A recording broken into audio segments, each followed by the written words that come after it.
Capítulo 1. O peso da estrada e o coração cansado. Eu nunca esqueço do cheiro de chuva misturado com diesel. Tem noites que a estrada parece engolir a gente inteiro. O asfalto molhado reflete os faróis como um espelho partido, e o som do motor vira uma espécie de reza sem palavras. Naquela madrugada, eu rodava faz horas pelo interior de Goiás, carregando bobinas de aço para uma fábrica em Anápolis. Entrega atrasada, patrão pressionando no WhatsApp, chuva que não dava trégua. Mas nada disso pesava tanto quanto o silêncio dentro da cabine. Fazia 3 anos que eu perdi a Clarice. Câncer. Rápido demais para a gente se preparar, devagar demais para não doer a cada segundo. Ela sempre dizia que eu era teimoso, que levava o mundo nas costas sem pedir ajuda. Tinha razão. Depois que ela se foi, a estrada virou minha casa. Não porque eu gostasse, mas porque era o único lugar onde eu conseguia fugir das paredes vazias do apartamento em Goiânia. Parei num posto às 4 da manhã. Chuva forte, quase ninguém por perto. Só eu, o frentista cochilando e um cachorro vira-lata procurando abrigo debaixo da marquise. "Completa o tanque", pedi, descendo da cabine. O rapaz acenou com a cabeça, meio sonolento. Entrei na loja de conveniência, peguei um café no copo de vidro. Estava quente demais. Queimou a língua, mas eu bebi mesmo assim. Gostava da dor. Me fazia sentir algo. Quando voltei, vi o cachorro me olhando. Magro, encharcado, tremendo de frio. Comprei um pão de queijo e joguei para ele. O bicho comeu com uma fome que apertou meu peito. Pensei em levar comigo, mas eu mal conseguia cuidar de mim. Como ia cuidar de outro ser vivo? "Esse aí aparece aqui todo dia", disse o frentista, colocando a mangueira de volta. "Ninguém quer, mas também ninguém enxota." "É assim mesmo", respondi, pagando em dinheiro. "O mundo não quer a gente, mas também não deixa ir embora." Ele me olhou sem entender. Dei de ombros e voltei para o caminhão. A chuva aumentou quando peguei a rodovia de novo. Aquele trecho era conhecido por acidentes. Curvas fechadas, asfalto irregular, pouca iluminação. Eu conhecia cada buraco, cada lombada. Tinha passado por ali centenas de vezes. Mas naquela noite, algo estava diferente. Talvez fosse o cansaço, ou a sensação estranha de que eu estava dirigindo sem destino, mesmo sabendo exatamente para onde ia. Liguei o rádio. Música sertaneja, notícia de enchente no interior, previsão de mais chuva. Desliguei. O silêncio voltou, pesado como chumbo. Pensei na Clarice. Sempre pensava nela nas madrugadas. Lembrei do jeito que ela sorria quando eu chegava de viagem, do cheiro de café que enchia a casa, das brigas bobas que a gente tinha e que hoje eu daria tudo para ter de novo. A culpa vinha junto. Eu viajava demais. Ficava semanas fora.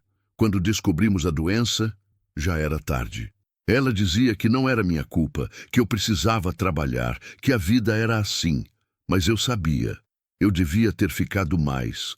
Devia ter percebido antes. Passei por um vilarejo dormindo. Casas simples, portões de ferro, luz de poste fraca. Uma igreja pequena, o sino coberto de lona. Um boteco fechado, cadeiras empilhadas na calçada. Tudo quieto, tudo parado, como se o tempo tivesse desistido de passar por ali. Eu invejava aquela quietude. A estrada voltou a ficar deserta. Só mato dos 2 lados, cerca caída, gado deitado embaixo das árvores. O farol iluminava a chuva caindo em diagonal, cortada pelo vento. O limpador do para-brisa chiava, insistente, hipnótico. Foi quando vi o rio. Normalmente, ele ficava uns 5 metros abaixo da estrada. Hoje estava quase no nível do asfalto, barrento, cheio de galhos e lixo sendo arrastados pela correnteza. A água batia na lateral da pista, formando poças enormes. Diminuí a velocidade. Coração acelerou sem eu entender por quê. Algo não estava certo. Mas à frente, do lado esquerdo da estrada, vi os faróis.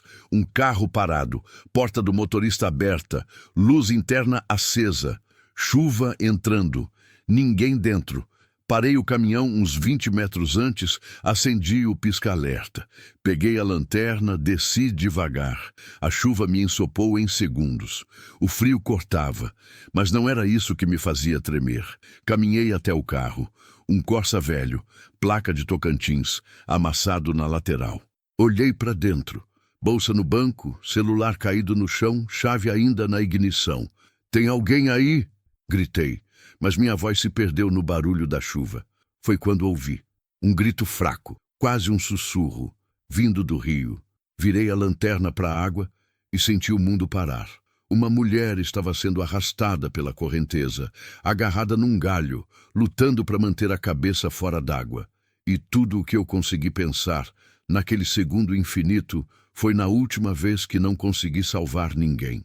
Se você ou alguém que você conhece está passando por um momento difícil, há suporte gratuito disponível. Encontrar recursos continue a Long, o próximo 23.35, capítulo 2. Alguém na beira do asfalto. O tempo parou. Não de verdade, claro. O rio continuava correndo, a chuva continuava caindo, o vento continuava cortando meu rosto. Mas dentro de mim, tudo congelou. Como se meu corpo soubesse que aquele momento ia me perseguir para o resto da vida, independente do que eu fizesse. A lanterna tremeu na minha mão. A luz balançava sobre a água, tentando encontrar ela de novo. E quando encontrei, vi os olhos dela, arregalados, desesperados, pedindo socorro sem conseguir gritar. Ela estava a uns 15 metros de distância, rio abaixo. O galho que segurava estava preso entre pedras, mas a qualquer momento podia soltar. A correnteza puxava o corpo dela com força, como se quisesse sugar tudo para baixo. Os braços dela já não pareciam ter força. A cabeça afundava e voltava, afundava e voltava. Meu peito apertou. As pernas ficaram pesadas. Eu conhecia aquele medo. 10 anos atrás, numa estrada no Piauí, vi um acidente. Caminhão tombado, cabine esmagada, cheiro de combustível no ar. O motorista estava preso lá dentro, consciente, gritando meu nome. Eu tentei, juro que tentei, mas o fogo começou antes que eu conseguisse tirar ele. Ouvi os gritos até o silêncio. Carreguei aquele som comigo desde então. E agora, parado na beira daquele rio, com a chuva lavando meu rosto e a mulher se afogando a metros de mim, eu senti a mesma paralisia, o mesmo terror de tentar e falhar, de ver alguém morrer na minha frente de novo. Mas ela olhou para mim. Nossos olhos se encontraram por um segundo e eu vi algo que me partiu. Ela não estava só pedindo ajuda. Estava pedindo permissão para desistir, como se dissesse: "Eu não aguento mais. Mas se você vier, eu tento." Larguei a lanterna no chão. Tirei a jaqueta encharcada, os sapatos, tudo que podia pesar. O frio da chuva queimava a pele, mas eu nem sentia. Corri até a margem, escorreguei na lama, quase caí de cara. O rio estava alto, furioso, cheio de galhos e pedras sendo arrastados. "Aguenta!" gritei, sabendo que ela mal conseguia me ouvir. "Eu vou até você!" Desci pela margem. A água gelada me acertou como um soco. Tirou o ar dos pulmões. O fundo era irregular, cheio de buracos. Um passo eu tinha água na cintura, no outro ela batia no peito. A correnteza puxava minhas pernas, tentando me derrubar. Olhei para ela. Ainda segurava o galho, mas a cabeça afundava mais tempo agora. Os olhos começavam a fechar. "Não!" berrei com uma força que não sabia que tinha. "Não solta!" Avancei, lutando contra a água. Cada passo era uma guerra. O rio queria me levar junto. Meu pé prendeu numa raiz submersa, quase torci o tornozelo. A água entrou pela boca, pelo nariz. Tossi, cuspi, continuei. 5 metros, 4, 3. Ela me viu se aproximando, e pela primeira vez vi um lampejo de algo nos olhos dela. Não era bem esperança. Era mais como surpresa, como se ela não esperasse que alguém realmente viesse. 2 metros. O galho começou a se soltar. Ouvi o estalo mesmo com o barulho da chuva. Ela sentiu também. O pânico voltou. As mãos dela apertaram a madeira com desespero, mas os dedos escorregavam. "Me dá a mão!" Gritei, esticando o braço. Ela hesitou. Por um segundo que pareceu uma eternidade, ela hesitou. E eu entendi. Ela tinha medo, não de morrer, de viver. Por favor, eu disse mais baixo agora, quase um sussurro que a chuva engoliu. Por favor, me dá a mão. Os dedos dela se soltaram do galho, e eu agarrei o pulso dela no último segundo antes da correnteza levar. O impacto foi violento. O peso do corpo dela, mais a força da água, quase me derrubou. Meus pés perderam o apoio. Afundei. A água cobriu minha cabeça, entrou pelo nariz. Pânico, escuridão, o rio puxando a gente para os dois. Não, não. Bati os pés no fundo, encontrei uma pedra. Empurrei com tudo. Minha cabeça saiu da água, puxei ar desesperado. Ela estava agarrada em mim, o rosto encostado no meu peito, tossindo água. Eu te peguei, eu disse, mais para mim que para ela. Eu te peguei. Comecei a voltar para a margem, um passo de cada vez. Ela não ajudava. Não conseguia. O corpo dela estava mole, entregue, como se todas as forças tivessem acabado. Eu segurava ela com um braço e tentava me equilibrar com o outro. A correnteza não queria deixar a gente ir. Puxava, empurrava, girava. Tropecei de novo, a água cobriu minha boca. Mas não soltei, nem pensei em soltar. Clarice sempre dizia que eu era teimoso demais. Dessa vez, minha teimosia ia salvar alguém. 10 passos, 20, 30. A água foi baixando. Cintura, joelho, canela. Quando finalmente pisei na lama da margem, minhas pernas cederam. Caí de joelhos ainda segurando ela. A chuva continuava caindo, mas agora parecia mais leve. Ou talvez eu só estivesse cansado demais para sentir. Deitei ela no chão com cuidado. Virei ela de lado. Bateu tosse. Cuspi água barrenta. Vomitou. Bom sinal. Respirando. Fiquei ali, de joelhos na lama, tremendo de frio, o coração batendo tão forte que doía. Olhei para ela. Cabelo grudado no rosto, roupa encharcada, corpo encolhido, tremendo. Viva! Ela estava viva. E pela primeira vez em 3 anos, desde que perdi a Clarice, eu senti que tinha feito algo que importava. Levantei com dificuldade, as pernas bambas. Peguei ela no colo, mais leve do que eu esperava. Leve demais. Subi a margem, escorregando, tropeçando, mas sem parar. O caminhão estava ali, com o pisca-alerta ainda aceso, cortando a chuva com luz laranja. Parecia tão longe. Cada passo era um esforço. Meus braços doíam, minhas costas doíam, tudo doía, mas eu não ia soltar. Cheguei na cabine, abri a porta com dificuldade, coloquei ela no banco. Subi atrás, fechei a porta. O silêncio repentino, protegido da chuva, era ensurdecedor. Liguei o aquecedor no máximo. Peguei uma toalha velha que tinha atrás do banco, uma manta que eu usava para dormir. Cobri ela, sequei o rosto dela com cuidado, tirando a lama, os fios de cabelo grudados. Ela abriu os olhos devagar e me olhou. Não disse nada. Eu também não. Só ficamos ali, 2 estranhos encharcados dentro de um caminhão, no meio de uma tempestade, no meio do nada. Mas algo passou entre a gente naquele olhar. Ela tinha medo. Eu vi. Medo de mim. Medo do que ia acontecer. Medo de estar viva. E eu não sabia o que sentia. Alívio, cansaço, confusão e uma raiva estranha. Raiva dela ter se jogado ali. Raiva de quase ter morrido. Raiva de ter me feito sentir aquele terror de novo. Por que você estava na água? Perguntei, a voz rouca. Ela não respondeu. Só fechou os olhos de novo, como se dormir fosse mais fácil que explicar. Eu não insisti. Peguei a garrafa térmica, servi café. Ainda estava quente. Ofereci para ela. Ela segurou o copo com as 2 mãos tremendo, levou até a boca. Bebeu devagar. Como você se chama? Tentei de novo. Silêncio. Tá machucada? Precisa de médico? Ela balançou a cabeça. Não, mas não parecia convicção. Parecia só cansaço. Olhei pela janela. O carro dela ainda estava lá, a porta aberta, sendo castigado pela chuva. Pensei em ir buscar a bolsa, o celular, ver se tinha documentos, alguém para ligar, mas algo me disse para não ir. Não ainda. Você tem para onde ir? Perguntei. Ela olhou para mim. e pela primeira vez falou. A voz era fraca, quebrada, quase um sussurro. Não, uma palavra só, mas carregada de tanto peso que eu senti no peito. Não, ela não tinha para onde ir.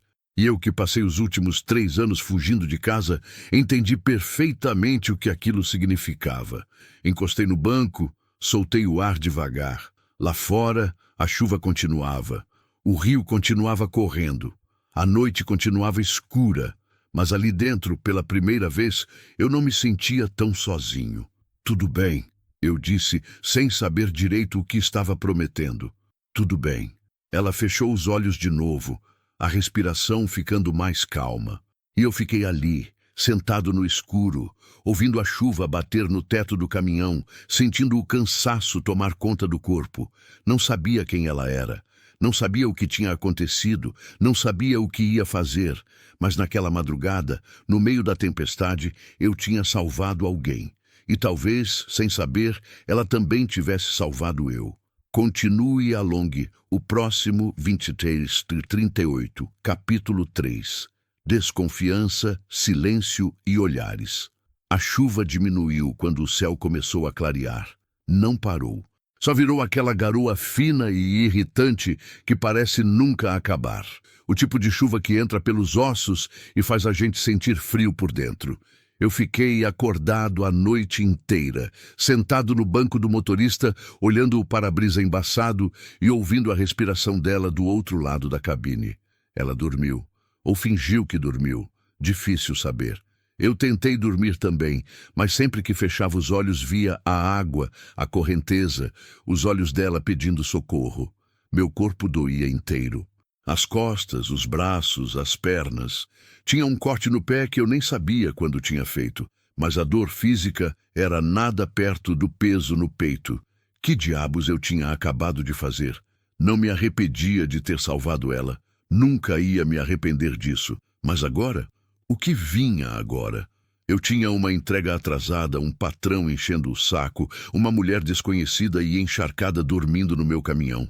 Uma mulher que tinha se jogado num rio no meio da madrugada. Porque tinha sido isso, né? Não foi acidente. Não com o carro parado daquele jeito, a porta aberta, ela dentro da água. Tinha sido escolha. E isso me assustava mais do que eu queria admitir. Quando a primeira luz do dia começou a entrar pela janela, ela se mexeu. Virou para o lado, encolhida embaixo da manta, os olhos ainda fechados. Eu fiquei quieto, fingindo olhar para a estrada. Não sabia como começar uma conversa com alguém que eu tinha tirado de um rio algumas horas atrás. Que horas são? A voz dela veio baixa, rouca de tanto tossir água. Olhei para o relógio no painel. Quase 6. Ela assentiu devagar, mas não abriu os olhos. Ficamos em silêncio, um silêncio pesado, cheio de perguntas que nenhum dos dois queria fazer. Você precisa ir num médico, eu disse sem olhar para ela. Você engoliu muita água daquele rio. Pode ter pego alguma infecção, alguma coisa. Não preciso. Você quase morreu. Eu sei. A frieza na voz dela me irritou. Virei para olhar ela. Os olhos estavam abertos agora, fixos no teto da cabine. Olhos escuros, fundos, vazios, como se ela tivesse visto coisas demais e parado de se importar. Então me explica, eu disse, e a voz saiu mais dura que eu queria.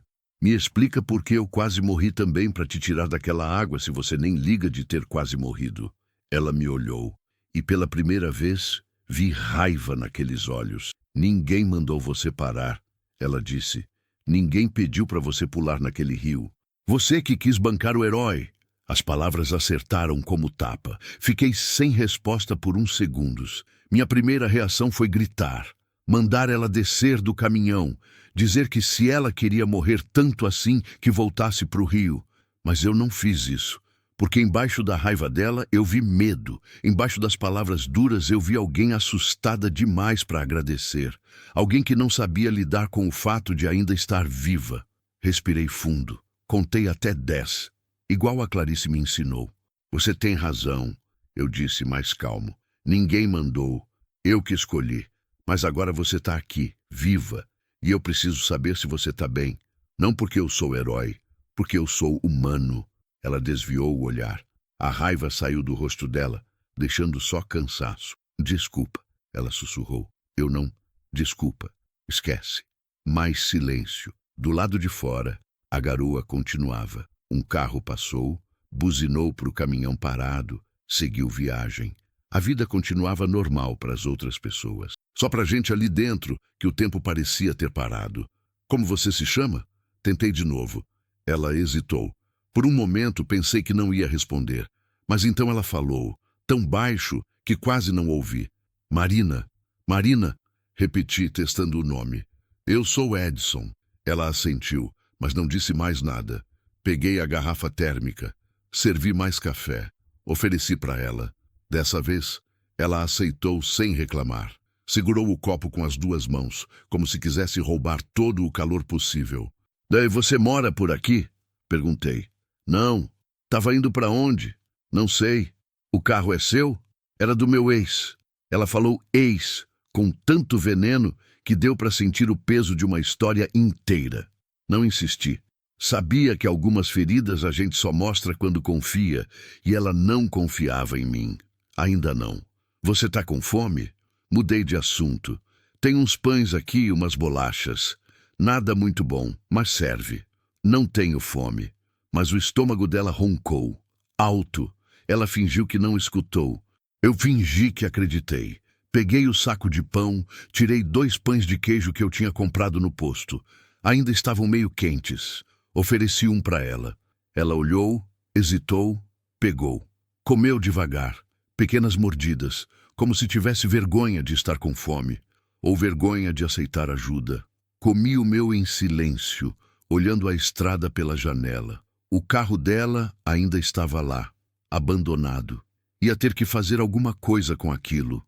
Ligar para a polícia rodoviária, talvez. Mas não agora. Ainda não. Edson. A voz dela veio baixa. Oi? Por que você parou? Olhei para ela. Ela me olhava com aqueles olhos fundos, como se realmente não entendesse. Porque você estava morrendo. Respondi como se fosse óbvio. Mas você não me conhece. Não sabe quem eu sou. Eu podia ser, sei lá, perigosa. Quase ri. Olhei para ela. Magra demais, roupa encharcada colada no corpo, tremendo embaixo de uma manta velha. Perigosa. Como se... Você não parece muito perigosa. Eu disse. As piores pessoas nunca parecem. Tinha verdade naquilo, mas também tinha dor. Dava para ver que ela tinha aprendido isso do jeito difícil. Eu parei porque... Comecei, tentando achar as palavras certas. Porque 3 anos atrás eu não parei. Vi um acidente, um caminhoneiro preso na cabine e eu tentei ajudar, mas não consegui. O fogo foi mais rápido. Ele morreu gritando e eu fiquei vivo com o som daqueles gritos na cabeça. Marina me olhava, quieta. Não disse que sentia muito. Não tentou consolar, só ouviu. Então, quando eu te vi naquela água, continuei. Não pensei, só... Não podia deixar acontecer de novo. Entende? Ela assentiu devagar. Você carrega muita coisa, ela disse.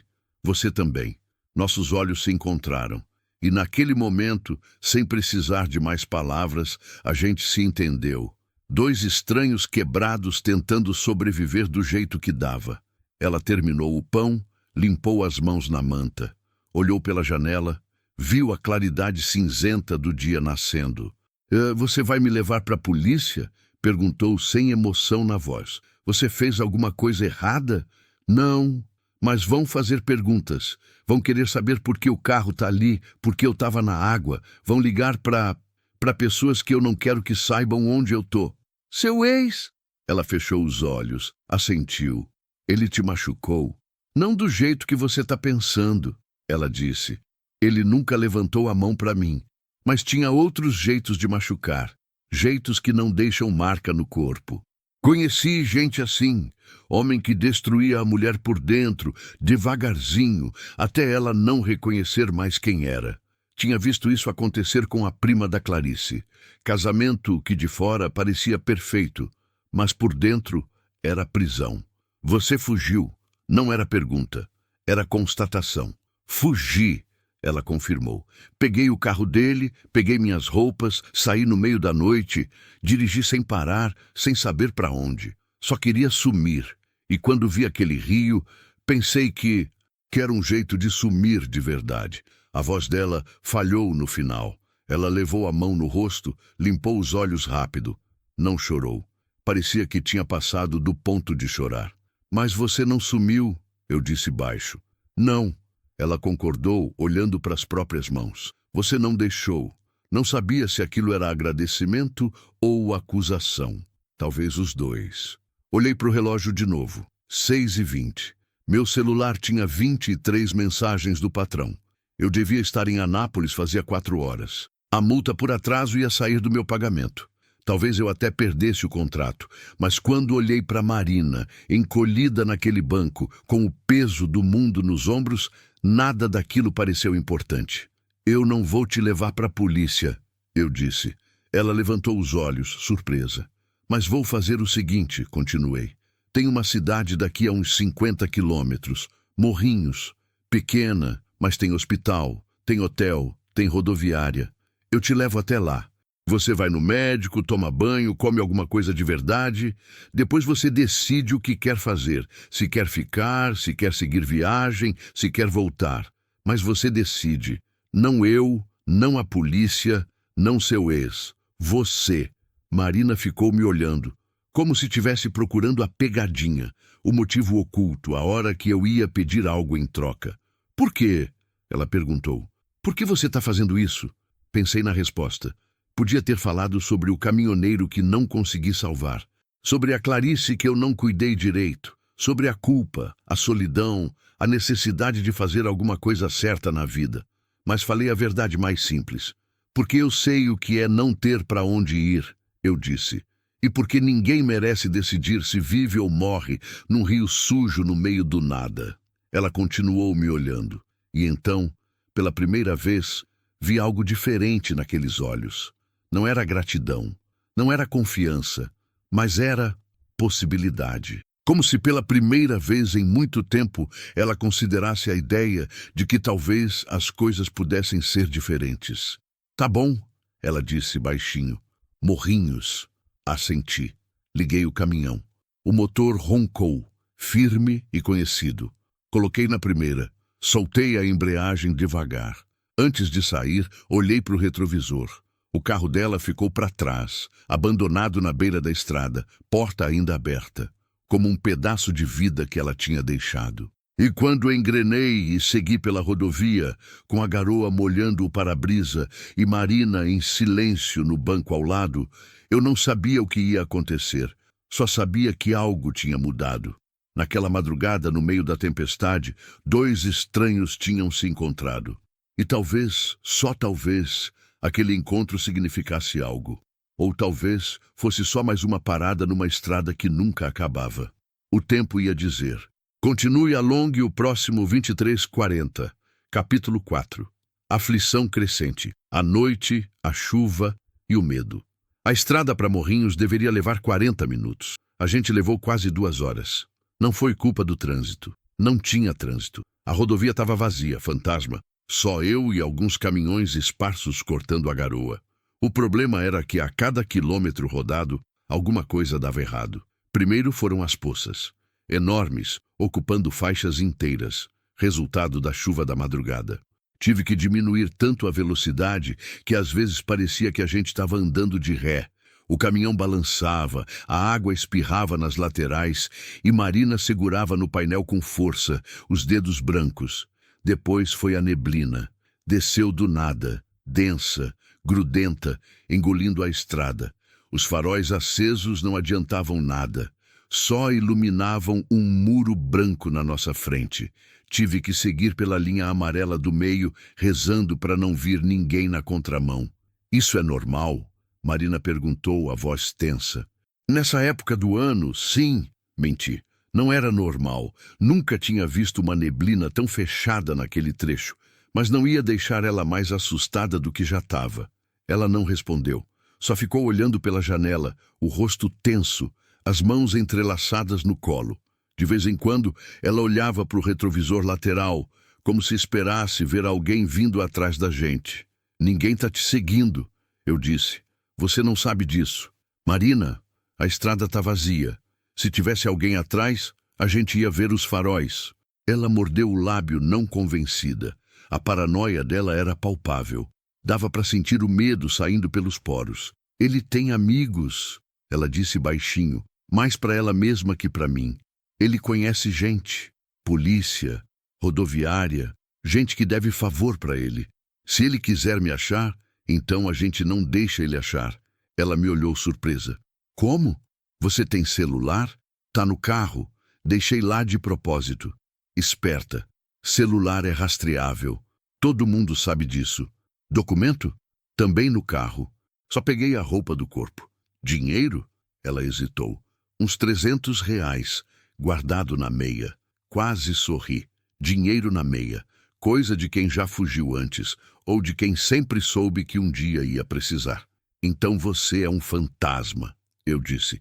Sem celular, sem documento, sem rastro. Ele pode procurar quanto quiser. Não vai achar. Marina ficou quieta, processando. Queria acreditar. Dava para ver nos olhos dela. Mas o medo era mais forte. A neblina começou a abrir quando passamos por um vilarejo. Casas baixas, rua de terra, boteco aberto com mesas de plástico na calçada. Uns velhos jogavam dominó embaixo de um toldo furado. Vida normal. Mundo normal. Tão longe da nossa realidade naquele momento. Foi quando o caminhão começou a fazer barulho. Um ronco estranho vindo de baixo, no lado direito, depois uma trepidação. Leve no começo, mas ficando pior a cada segundo. Que é isso? Marina perguntou, alarmada. Não sei, respondi, tenso. Encostei no acostamento. Desliguei o motor. Silêncio. Só o som da garoa batendo no teto de metal. Fica aqui, eu disse, abrindo a porta. Não! Ela agarrou meu braço. Não me deixa sozinha. A voz dela saiu quase em pânico. Olhei para o rosto dela e vi terror genuíno. Não era manha, era trauma. Tá bom, eu disse mais calmo. Vem comigo então, mas fica perto. A gente desceu. A garoa era gelada, fina, molhava devagar, mas entrava pelos ossos. Andei até a lateral do caminhão. Agachei para ver embaixo e o coração afundou. Pneu traseiro. Murcho. Não totalmente vazio ainda, mas descendo rápido. Devia ter pego algo na estrada, vidro ou prego. Que foi? Marina perguntou, agachando do meu lado. Pneu furando. Tem estepe? Tenho. Mas trocar pneu de caminhão desse tamanho? Sozinho, na chuva. Balancei a cabeça. Vai levar tempo. Muito tempo. Ela olhou ao redor. Estrada vazia. Nenhuma casa perto. Nenhum carro passando. Só mato, cerca caída e o céu cinza pesando sobre a gente. Quanto tempo até Morrinhos daqui? Ela perguntou. Uns 20 quilômetros. Talvez menos. A gente pode ir com o pneu assim? Posso tentar, mas se estourar de vez o caminhão encalha. E aí a gente fica a pé no meio do nada. Marina mordeu o lábio. Olhou para trás de novo. Aquele movimento nervoso, esperando ver alguém aparecer. Troca o pneu, ela disse. Por favor, eu ajudo. Suspirei. Ela estava certa. Melhor perder tempo trocando que arriscar ficar preso depois. Abri o compartimento, peguei o macaco, a chave de roda. O estepe era pesado, tive que fazer força para tirar do suporte. Marina segurava a lanterna, mesmo sendo dia, porque a luz estava fraca demais embaixo do caminhão. Comecei a soltar os parafusos. Estavam apertados, enferrujados. Precisei subir na chave, usar o peso do corpo. As mãos escorregavam na chuva. Cada parafuso era uma luta. Deixa eu tentar, Marina disse. Você não tem força para... Deixa eu tentar. Tinha algo na voz dela. Necessidade. Precisava se sentir útil. Precisava fazer alguma coisa além de ter medo. Saí da frente. Ela subiu na chave. Não conseguiu. Tentou de novo. Nada. Na terceira vez, eu subi junto, os dois fazendo força. O parafuso cedeu com um rangido metálico. Valeu, eu disse. Ela não respondeu, mas vi um lampejo de algo no rosto dela. Orgulho, talvez, ou só alívio de não ser completamente inútil. Estávamos no terceiro parafuso quando ouvi o barulho. Motor, vindo pela estrada. Marina ouviu também. Congelou. O rosto dela ficou branco. É só um carro, eu disse. Muita gente passa por aqui. Não. Ela sussurrou. Não, não, não. O motor ficou mais alto, mais perto. E então eu vi, pelos retrovisores do caminhão, um carro preto, pick-up, vidros escuros diminuindo a velocidade. Marina, eu disse baixo. Que carro seu ex dirige? Ela não respondeu. Não precisava. O terror no rosto dela dizia tudo. A picape parou atrás do caminhão. Motor ligado. Ninguém desceu. Meu coração disparou. Levantei devagar, limpando as mãos sujas de graxa na calça. Marina se escondeu atrás de mim, agarrada na minha camisa. Fica calma, eu disse, tentando parecer confiante. Pode ser só alguém parando para ajudar. Mas eu não acreditava nisso. A porta da picape se abriu. Um homem desceu, alto, forte, jaqueta de couro cara, barba feita, uns 40 anos, óculos escuros mesmo com o tempo nublado. Andou até a gente devagar, as botas fazendo barulho na estrada molhada. Problema com o caminhão? Ele perguntou. Voz grave, controlada, polida demais. Nada demais, respondi. Só um pneu furado. Trecho perigoso para ficar parado, ele disse olhando ao redor. Muita gente ruim por aqui. A gente se vira. Ele tirou os óculos, olhos claros, frios. Passou por mim e olhou direto para Marina. Oi, Marina. Ela não respondeu. O corpo dela tremeu, não de frio. Você conhece essa moça? Ele perguntou, me olhando agora. Bem, sou só um caminhoneiro dando uma carona, respondi, mantendo a voz firme. A gente se conheceu no posto. Que conveniente. Ele sorriu, sem humor. Minha namorada desaparece no meio da noite com meu carro. E algumas horas depois, eu acho ela numa estrada deserta com um caminhoneiro. Que conveniente mesmo. Marina disse, baixinho, mas firme. Ex-namorado. O sorriso dele sumiu. Marina, para com essa palhaçada e vem pro carro. A gente vai conversar em casa. Não, Marina. Eu disse não. A voz dela saiu mais alta que eu esperava, mais forte. Ele também não esperava. Deu para ver a raiva atravessando o rosto dele. Escuta aqui, seu... Ele virou para mim. Não sei que papo você jogou para a cabeça dela, mas isso não é problema seu. Ela é minha namorada, teve um surto, pegou meu carro. Eu só quero levar ela de volta. Ela disse que não quer ir, respondi, plantando os pés no chão. E ela não parece estar tendo nenhum surto. Parece bem lúcida para mim. Os olhos dele ficaram perigosos. Você não sabe de nada. Não sabe o que ela faz quando fica assim. Ela é doente. Precisa de ajuda.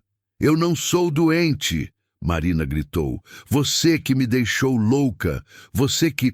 Cala a boca. Ele berrou e deu um passo em direção a ela. Eu me coloquei na frente. Dá um passo para trás, eu disse, baixo, mas firme. Ou o quê? Ou você vai ter problema. Ele riu.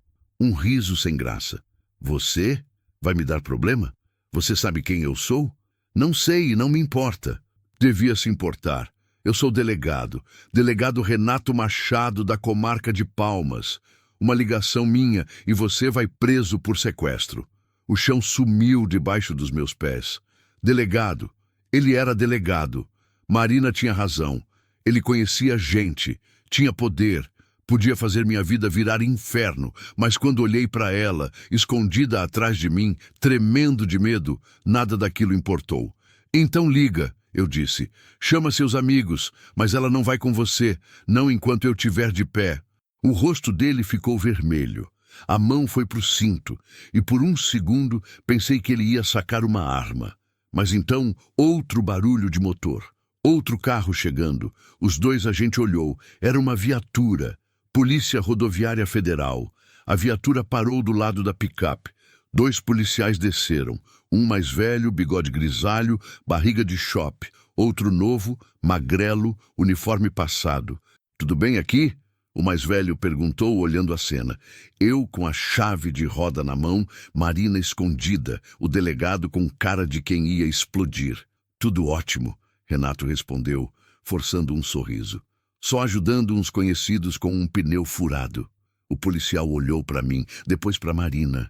Ela estava chorando agora, silenciosa, lágrimas descendo pelo rosto. Moça, o policial disse mais gentil. Você tá bem? Marina olhou para mim, depois para o delegado, depois para os policiais. e eu vi a decisão sendo tomada nos olhos dela. Não, ela disse. Eu não tô bem. Renato ficou tenso. Marina, não faz isso. Esse homem, ela apontou para ele, me manteve em cárcere privado por 2 anos. Me isolou da família, dos amigos. Me controlava, me ameaçava. Eu fugi essa noite. Ele me achou e está tentando me levar de volta à força. Silêncio. Pesado como chumbo. O delegado riu, nervoso. Ela está mentindo. Ela tem problemas psiquiátricos, surtos. Eu tenho laudos, receitas, tudo documentado. Documentos que ele providenciou, Marina disse, a voz tremendo, mas firme. Médicos que ele escolheu. Remédios que ele me obrigava a tomar para ficar dócil. O policial mais velho trocou um olhar com o mais novo. Acho melhor todo mundo ir para a delegacia resolver isso, ele disse. Não vou para a delegacia dele, Marina disse. Ele é delegado em Palmas. Tem amigos, tem esquema. Se eu voltar para lá, nunca mais saio. Veja bem, Renato disse controlando a voz. Eu entendo que parece ruim, mas mostra o pulso, eu disse de repente. Todo mundo olhou para mim. Marina, mostra o pulso. Ela hesitou. Depois levantou a manga devagar. Marcas, roxas, amareladas, formato de dedos, de aperto forte, recente. Os policiais viram. Eu vi a cara deles mudando. Isso é de... Renato começou. É de você, Marina disse. De quando eu tentei sair de casa ontem e você me segurou. Me machucou, me jogou no chão. Você caiu, você tropeçou. Mentira, ela gritou. E toda a raiva, todo o medo, toda a dor saíram naquele grito. Você me machucou, sempre me machucou, e eu não vou mais deixar. O silêncio depois foi absoluto. O policial mais velho respirou fundo. Senhor Renato, ele disse, formal agora, o senhor vai ter que nos acompanhar para prestar depoimento. E a moça também, separadamente. Isso é ridículo, Renato disse. Eu sou delegado, E isso torna as acusações mais graves, não menos, o policial cortou. Se quiser, pode ligar para o seu advogado no caminho. Renato me olhou, olhar de ódio puro. Você vai se arrepender, ele disse baixinho. Você não sabe onde está se metendo. Talvez, respondi, mas eu durmo melhor assim. Eles levaram ele, algemado, porque ele tentou resistir. A gente ficou ali, eu e Marina e o policial mais novo, esperando outro carro vir buscar ela. Quando a viatura sumiu na estrada, Marina desabou, caiu de joelhos soluçando, o corpo todo tremendo. Ajoelhei do lado dela, coloquei a mão no ombro dela. Acabou, eu disse. Acabou. Não acabou. Ela chorou. Ele vai sair. Ele tem advogado bom, tem amigos. Ele vai sair e vai me achar e... Então a gente garante que ele não te ache. Ela me olhou. Como? Um dia de cada vez, respondi. Você vai na delegacia, faz o BO, pede medida protetiva. Eu fico com você. A gente acha um jeito. Por quê? Ela perguntou pela 1000ª vez. Por que você está fazendo isso? E dessa vez, eu falei a verdade completa. Porque eu passei 3 anos fugindo da dor, eu disse. Fugindo na estrada, fingindo que trabalho era mais importante que vida. E você me lembrou que ainda dá para lutar, ainda dá para fazer a coisa certa, ainda dá para salvar alguém. Ela chorou mais, mas agora era choro diferente, choro de alívio. E quando o outro carro da polícia chegou, ela foi, com medo, mas foi. E eu fiquei ali, sozinho, na beira da estrada, tremendo de frio e exaustão, olhando o caminhão com o pneu meio trocado. Não sabia o que ia acontecer, mas sabia que tinha feito a coisa certa. E pela primeira vez em muito tempo, isso era suficiente. Continue, alongue o próximo 2343, capítulo 5. Memórias e feridas. O passado que nunca foi embora. Terminei de trocar o pneu sozinho. Levou mais 1 hora. As mãos tremiam, não sei se de frio ou de adrenalina. O corpo doía inteiro, cada músculo reclamando. Mas eu precisava fazer alguma coisa. Precisava manter as mãos ocupadas para não pensar demais no que tinha acabado de acontecer. Um delegado. Eu tinha enfrentado um delegado.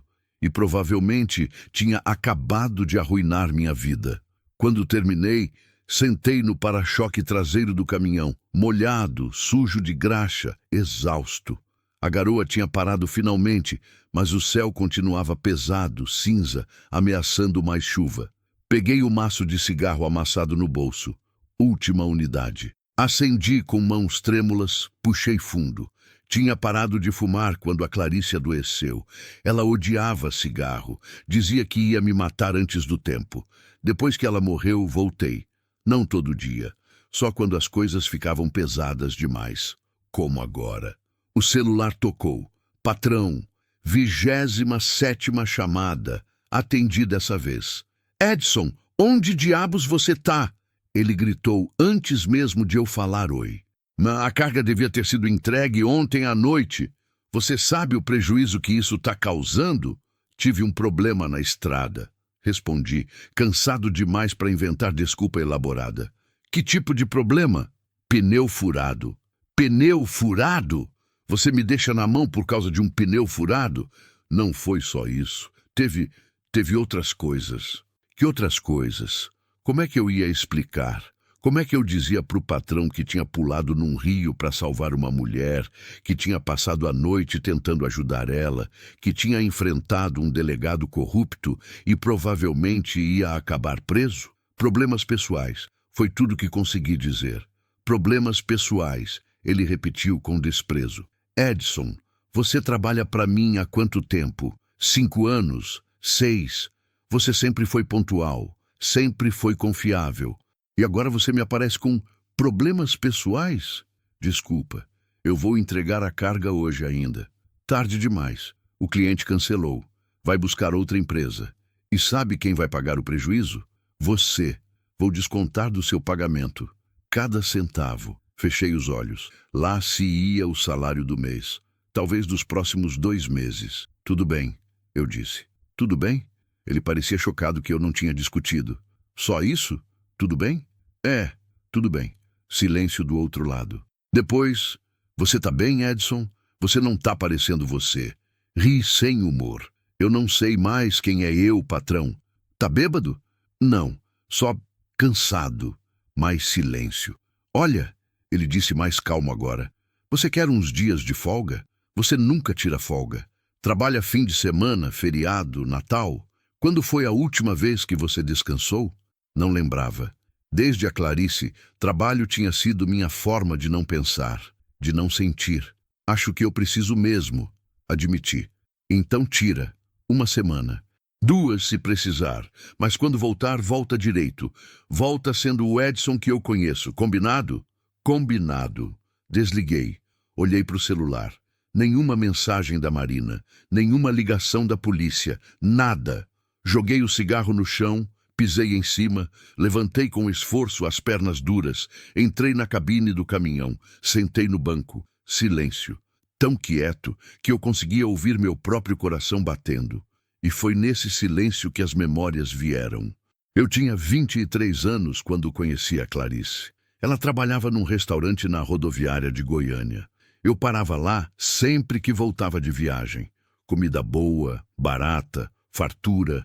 Ela era garçonete, sorriso largo, jeito simples, olhos que brilhavam quando ela ria. Levei 6 meses para ter coragem de pedir o telefone dela. Ela riu quando eu perguntei. Disse que estava esperando fazia tempo. Disse que eu era o caminhoneiro mais educado que passava por ali.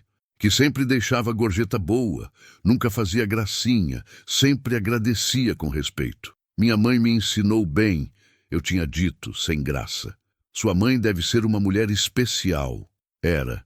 Morreu quando eu tinha 17. O sorriso dela tinha ficado triste. Sinto muito. Tá tudo bem. Faz tempo. Mas não estava tudo bem. Nunca tinha estado. Minha mãe morreu de derrame. Rápido. Acordou reclamando de dor de cabeça, caiu no chão da cozinha, apagou. O SAMU levou 40 minutos para chegar. Quando chegou, já era tarde. Meu pai não aguentou. Começou a beber, perdeu o emprego, perdeu a casa, perdeu a vontade de viver. Eu tinha acabado de tirar a carteira de caminhão, comecei a trabalhar para pagar as contas. 2 anos depois, meu pai morreu também. Fígado. Sozinho num quarto de pensão vagabunda. E eu fiquei sozinho, Sem mãe, sem pai, sem família, só a estrada, até a Clarice. Ela mudou tudo. Pela primeira vez, eu tinha para quem voltar. Tinha alguém esperando. Tinha um motivo para não só existir, mas viver. Casamos 1 ano depois. Igreja simples, festa pequena, só alguns amigos. Ela queria filhos. Eu também. Tentamos, mas não veio. Fizemos exames. O problema era meu. Baixa contagem, chances mínimas. Ela disse que não importava, que a gente podia adotar, que ser pai e mãe era mais que genética. Mas eu senti que tinha falhado com ela. Mais uma coisa que eu não conseguia dar para alguém que eu amava. Então trabalhei mais, aceitei mais viagens, fiquei mais tempo fora. Achei que trazendo mais dinheiro eu compensava. Que idiota! O câncer apareceu 6 anos depois do casamento. Mama, estágio 3 quando descobrimos. Já tinha espalhado. Quimioterapia, radioterapia, remédios caríssimos que drenaram todas as nossas economias. Ela foi definhando. O cabelo caiu, o peso despencou, a dor aumentou. Eu parei de viajar. Fiquei com ela, segurando a mão dela nas sessões, limpando o vômito, trocando as roupas quando ela não conseguia levantar da cama. Você devia estar na estrada, ela dizia, a voz fraca. Temos contas para pagar. As contas podem esperar. Edson, eu não vou deixar você sozinha. Nunca mais. Mas no fundo, a gente sabia. Eu estava ali por culpa. Porque tinha passado anos na estrada quando podia ter ficado em casa. Porque tinha priorizado o trabalho em vez de vida. E agora era tarde demais. Ela morreu numa terça-feira de manhã. Agosto, frio. Céu azul lá fora, irônico e cruel. Eu estava segurando a mão dela. Ela abriu os olhos, me olhou, sorriu. Aquele sorriso que eu amava. Obrigada, ela sussurrou. Pelo quê? Por ficar. E então ela fechou os olhos e não abriu mais. Eu pisei. Voltei para o presente. Ainda sentado na cabine do caminhão. Rosto molhado. Não era chuva. Eram lágrimas. 3 anos. E ainda doía como se tivesse sido ontem. Limpei o rosto com as costas da mão. Respirei fundo. Precisava parar de pensar nisso. Precisava focar no agora. No Marina. Ela me lembrava alguém, não fisicamente, mas no jeito, na fragilidade escondida atrás de força, na dor que ela carregava calada, no desejo de desistir, mas na teimosia de continuar. Quando a vi naquela água, sendo levada pela correnteza, foi como ver a Clarice de novo, escorregando pelos meus dedos. E eu não podia. Não de novo. Não ia deixar mais alguém morrer quando eu podia fazer alguma coisa. Talvez fosse por isso que eu estava fazendo tudo isso. Não por Marina, por mim. Para provar que eu ainda podia salvar alguém, que eu não era só o cara que chegava tarde demais. Egoísta? Provavelmente. Mas era o que tinha. O celular tocou. Número desconhecido. Atendi. Edson? Voz feminina. Marina. Oi, você tá bem? Tô. Terminei de dar o depoimento. Eles vão abrir inquérito contra ele. E me deram medida protetiva temporária. Isso é bom? É, mas... Ela hesitou. Edson, eles disseram que eu preciso de um lugar para ficar. Não posso voltar para Palmas. E eu não tenho mais ninguém. Família cortou contato comigo faz 2 anos. Amigos também. Ele foi isolando aos poucos. Conhecia a história. Isolamento. Clássico de abusador. Quanto tempo a medida vale? 30 dias. Depois precisa renovar, mas o delegado disse que se eu sumir daqui, fica mais difícil de processar ele. Preciso ficar em Goiás, pelo menos até o processo andar. Entendi. Silêncio. Ela esperando eu oferecer. Eu sabendo que devia oferecer. Mas com medo, porque deixar ela entrar na minha vida significava abrir portas que eu tinha trancado fazia 3 anos. Edson, a voz dela pequena, você acha que eu poderia ficar com você? Só até eu me organizar. Alguns dias. 1 semana no máximo. Eu ajudo com as despesas, eu limpo, eu cozinho, Você pode ficar. Saiu antes de eu pensar. Antes de eu processar. Antes do medo falar mais alto. Sério? Sério. Eu tenho um apartamento em Goiânia. Pequeno, meio bagunçado, mas tem um quarto de hóspedes. Você fica lá o tempo que precisar. Edson, obrigada. Obrigada mesmo. Você não faz ideia do que isso significa. Eu tenho uma ideia, porque eu lembrava. Lembrava de como era não ter para onde ir, de como era quando meu pai morreu e eu estava sozinho no mundo. Se alguém tivesse me oferecido abrigo naquela época, vou pegar você na delegacia, eu disse. Daqui quanto tempo você termina? Já terminei. Só estou esperando liberarem. 10 minutos. Aguenta mais 10 minutos? Tá bom, ela desligou. Eu fiquei olhando para o celular, para o apartamento vazio que eu evitava, para as paredes que ainda tinham fotos da Clarice, para o quarto de hóspedes que nunca tinha recebido ninguém e ia receber agora. E eu não sabia se estava pronto, mas pronto ou não, tinha feito a oferta, e eu não voltava atrás da minha palavra. Liguei o caminhão, motor roncou firme, soltei a embreagem, voltei para a estrada, rumo a Morrinhos, rumo a Marina, rumo a uma decisão que ia mudar tudo. O céu continuava pesado, mais chuva vindo, sempre mais chuva. Mas pela primeira vez, eu não me importei, porque talvez a chuva lavasse, limpasse, renovasse. Talvez fosse isso que eu precisava, renovação. E talvez, só talvez, Marina também. Continue alongue o próximo 23.46, capítulo 6. Virada decisiva. A escolha que muda tudo. A delegacia de Morrinhos era pequena. Prédio antigo, pintura descascada, bandeira do Brasil desbotada, tremulando no mastro. Uns poucos carros estacionados na frente. Silêncio. Cidade do interior, onde todo mundo conhece todo mundo e as coisas acontecem devagar. Estacionei o caminhão do outro lado da rua. Desliguei o motor. Fiquei ali sentado por uns segundos, só olhando o prédio.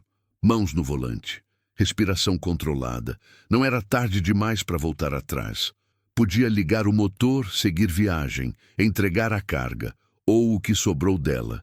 Voltar para a vida de sempre. Estrada, solidão, fuga. Ninguém ia me culpar.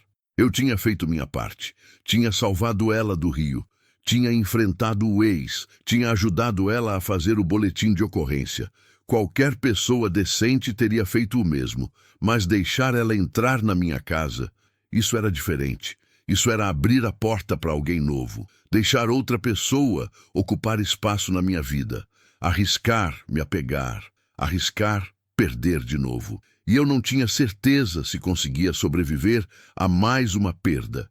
Mas então, a porta da delegacia se abriu. Marina saiu. Roupas ainda úmidas, o casaco que algum policial devia ter emprestado 3 tamanhos maior nela. Cabelo preso num rabo de cavalo desajeitado. Sem maquiagem, sem bolsa, sem nada além do próprio corpo. Ela olhou ao redor, perdida. Viu o caminhão. Me viu. E o rosto dela se iluminou. Não foi um sorriso grande, foi pequeno, frágil, hesitante, mas foi genuíno. E naquele momento, eu soube. Não tinha volta. Eu já tinha feito a escolha. Só precisava aceitar. Saí do caminhão. Atravessei a rua. Ela veio ao meu encontro, os passos rápidos, quase correndo. Você veio, ela disse com alívio na voz, como se tivesse duvidado. Falei que vinha. Eu sei, mas... Ela mordeu o lábio. Muita gente fala e não faz. Conhecia o sentimento. Promessas vazias.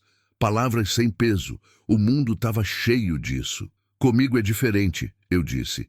Se eu falo que vou fazer, eu faço. Ela assentiu. Acreditou, ou pelo menos quis acreditar. E aí? Perguntei. Como foi? Cansativo. Ela suspirou. Tive que repetir a história umas 5 vezes. Para delegados diferentes, investigadores, escrivão. Todo mundo anotando, gravando, tirando foto das marcas nos meus pulsos. Ela puxou a manga do casaco, cobriu os braços. Gesto automático. Esconder a prova. Eles acreditaram em você? Alguns sim. Outros... Ela fez uma careta. Outros olhavam para mim como se eu tivesse inventando tudo. Sabe aquele olhar? Tipo, deve ter aprontado alguma coisa para merecer. Raiva subiu na minha garganta. Mas engoli.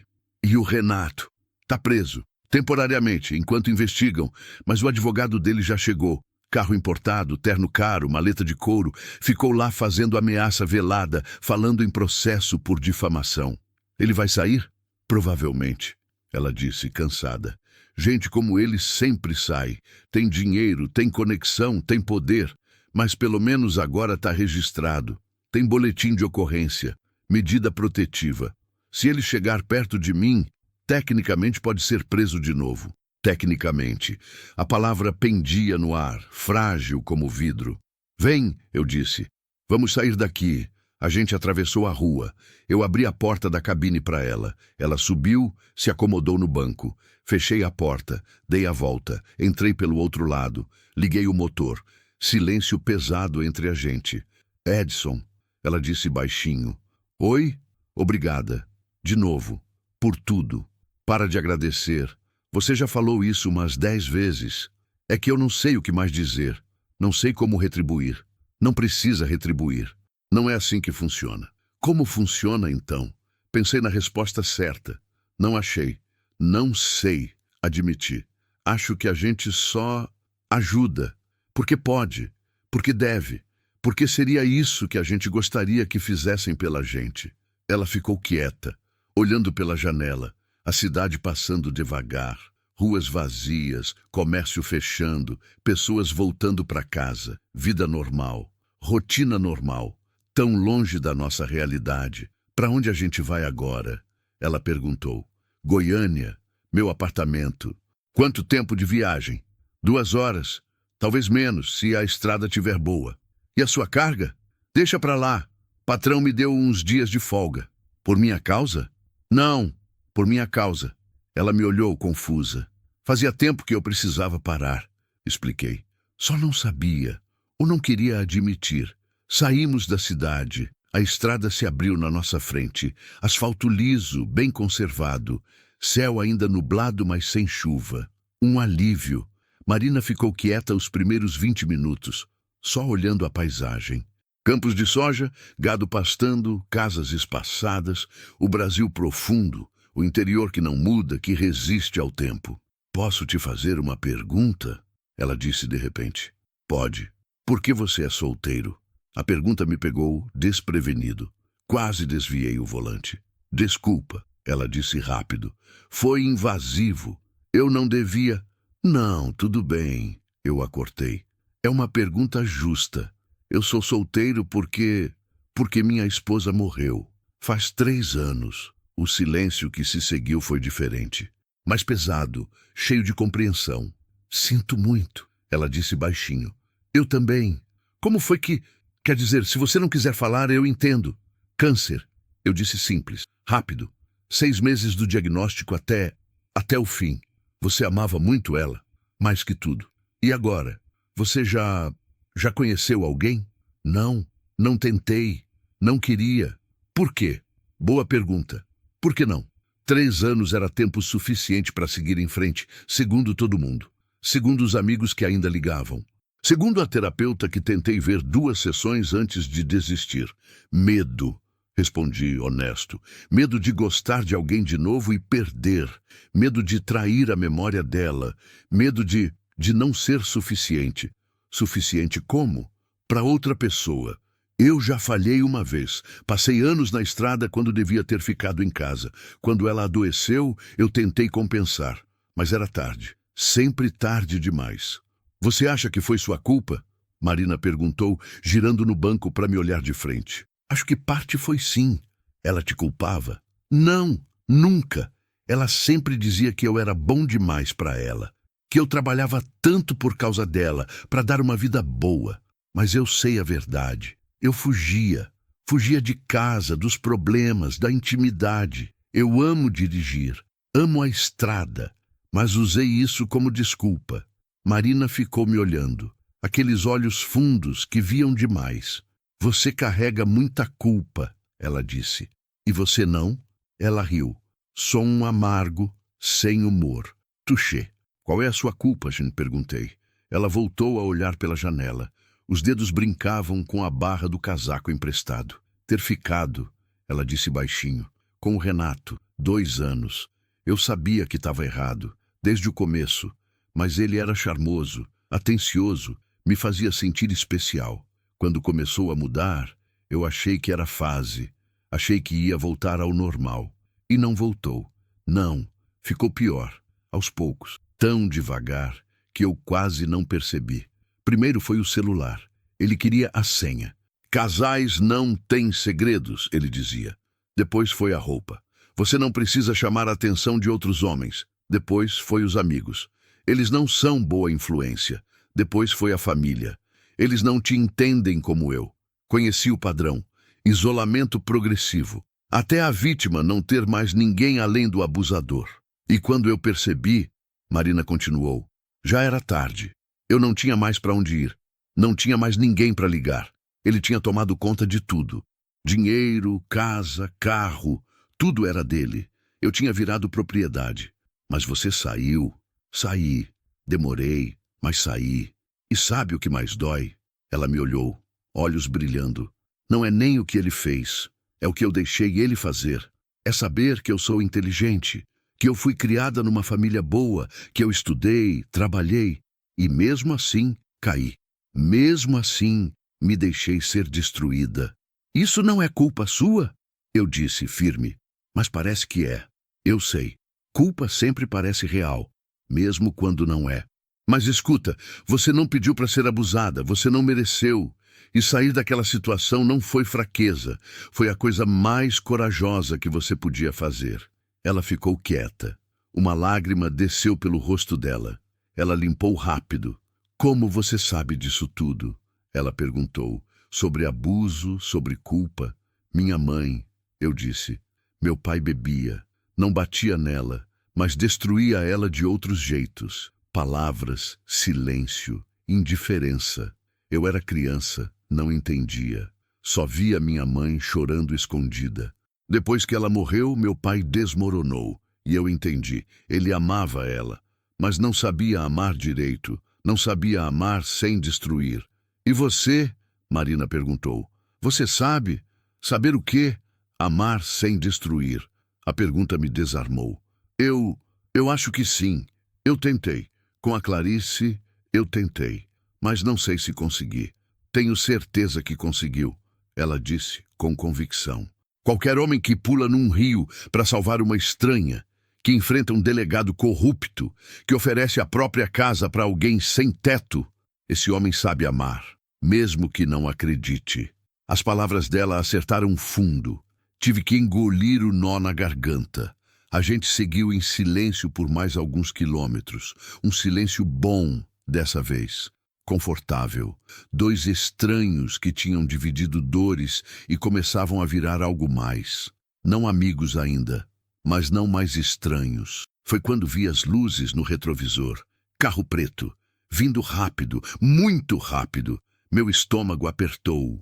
Marina, eu disse tentando manter a voz calma. Não olha para trás. Mas tem um carro vindo. Ela congelou.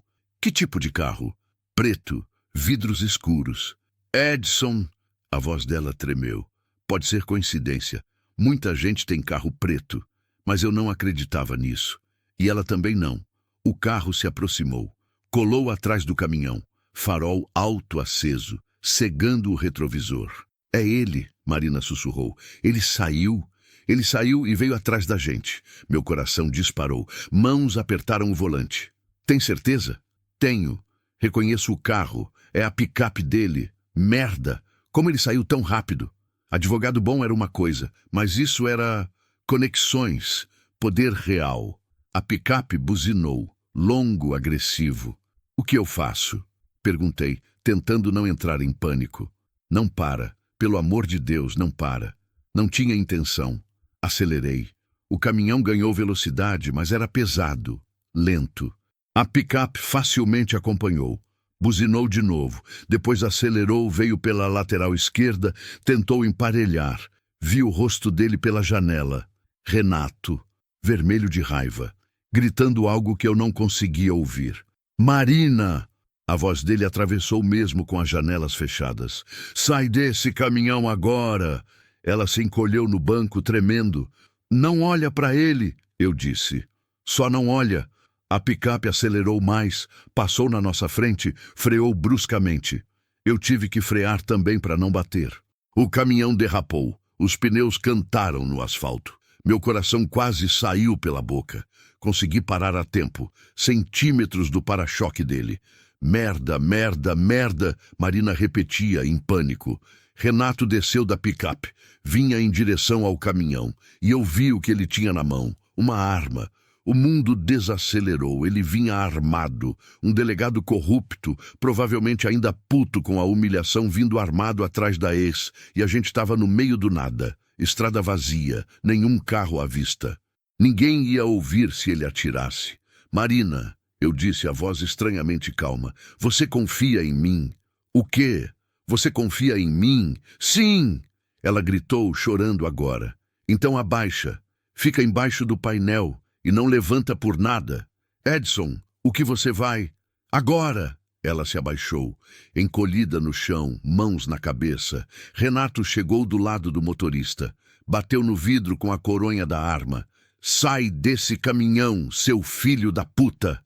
Respirei fundo. Essa era a escolha. Podia sair. Tentar conversar. Talvez ele só queria assustar, talvez ele não atirasse. Ou podia fazer a coisa certa, a coisa corajosa, a coisa que a Clarice teria orgulho. Pisei fundo no acelerador. O caminhão rugiu, as rodas traseiras giraram, fumaceira subiu. Renato pulou para o lado, surpreso. Girei o volante, joguei o caminhão para a direita, para os acostamentos. Passamos raspando na picape. Som de metal raspando metal. Mas passou. E eu acelerei. Ouvi um estalo, depois outro. Tiros. Ele estava atirando. Fica abaixada, gritei para Marina. Mais tiros. Um acertou o retrovisor lateral, estilhaçou. Outro passou zunindo, acertou não sei onde. Mas eu não parei. Acelerei mais. O velocímetro subindo. 80, 90, 100. Caminhão não era feito para essa velocidade. Balançava, vibrava, parecia que ia desmontar. Mas eu não diminuí. Olhei no retrovisor que sobrou. A picape vinha atrás. Renato tinha entrado, acelerado também. Mas ele tinha feito um erro. Tinha estacionado na pista. Teve que fazer conversão. Perdeu segundos preciosos. Segundos que podiam salvar a gente. Aguenta! Gritei, mais para mim que para ela. Curva à frente. Fechada. Placa. 60 km/h. Eu estava a 110. Friei. Não o suficiente. Joguei o peso do caminhão na curva. As rodas traseiras perderam aderência. Senti o caminhão começar a derrapar. Não, não. Controlei. Girei o volante para o lado da derrapagem. Velho truque que aprendi nos primeiros anos. O caminhão se endireitou. Saímos da curva inteiros. A picape também fez a curva. Mas teve que diminuir mais. Picape é leve, capota fácil. Ganhamos distância. Edson. A voz de Marina abafada do chão. Ainda não. Fica aí. Mais à frente, trevo rodoviário. 3 saídas possíveis. Decisão em milésimos de segundo.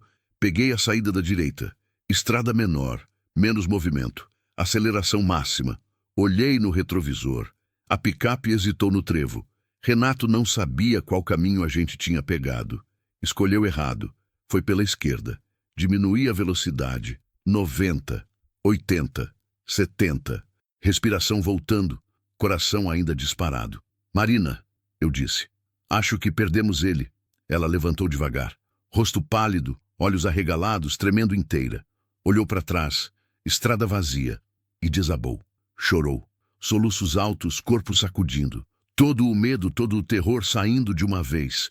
Encostei o caminhão no acostamento. Parei, desliguei e puxei ela para um abraço. Ela se agarrou em mim.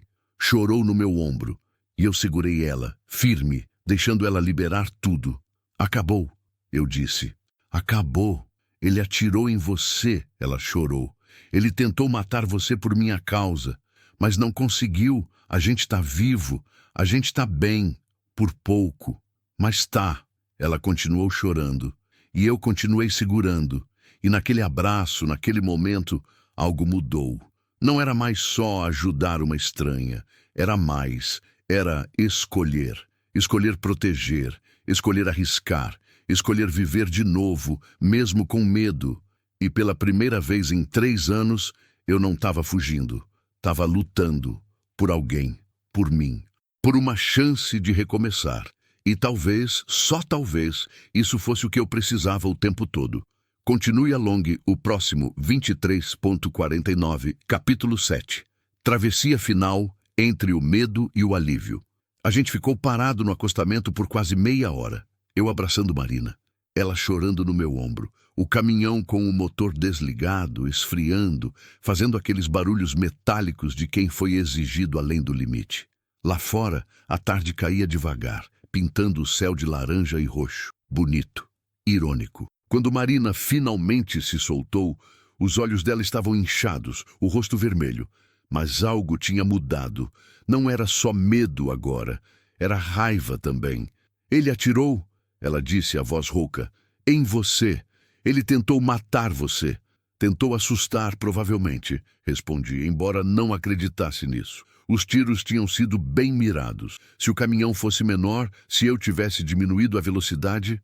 Não, ela balançou a cabeça. Você não conhece ele como eu. Quando ele perde o controle, ele não mede consequências. Ele ia matar você. E ia inventar uma história depois. Legítima defesa. Resistência à prisão. Qualquer coisa. Mas não matou. A gente escapou. Dessa vez, ela tinha razão. E isso me assustava, porque o Renato não ia desistir. Homem como ele, com ego ferido, com poder ameaçado, não desistia. Ele ia voltar. Talvez não hoje, talvez não amanhã, mas ia. E na próxima vez, a gente podia não ter tanta sorte. A gente precisa denunciar, eu disse. Ele atirou num veículo. Tentativa de homicídio tem que ter consequência. Para quem? Marina riu, sem humor. Para ele?